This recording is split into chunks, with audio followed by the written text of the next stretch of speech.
माहेर कुठपर्यंत? माहेर म्हणलं की डोळ्यात पाणी येतं. ओळखीच्या भिंती, जुने हसरे क्षण आठवतात. माहेर म्हणलं की डोळ्यात पाणी येतं. ओळखीच्या भिंती, जुने हसरे क्षण आठवतात. आईच्या पदरात लपलेलं बालपण, वडिलांच्या शब्दात सावरलेलं मन. पण प्रश्न एकच, माहेर कुठपर्यंत? लग्नानंतर नाव बदलतं, ओळख बदलते, पण आठवणींचा पत्ता बदलत नाही. लग्नानंतर नाव बदलतं, ओळख बदलते, पण आठवणींचा पत्ता बदलत नाही.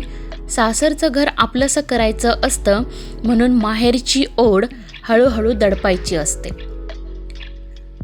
माहेर म्हणे, ये कधीही दार उघडंच आहे, पण प्रत्येक येणं आता परवानगीसारखं वाटतं.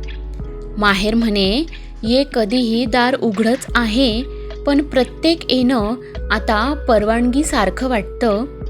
राहायला गेले की विचारले जातात दिवस, आणि निघताना मन अजूनही तिथेच राहून जातं. सुखात सगळे जवळ असतात, दुःखात मात्र माहेर आठवतं. सुखात सगळे जवळ असतात, दुःखात मात्र माहेर आठवतं. डोळ्यांतलं पाणी शब्द होण्याआधी आईचं नाव ओठांवर येतं. माहेर आजही तसंच आहे, पण आपली जागा मात्र बदललेली असते. माहेर आजही तसंच आहे, पण आपली जागा मात्र बदललेली असते.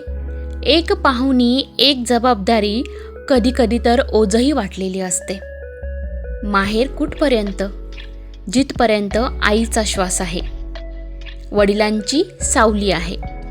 माहेर कुठपर्यंत?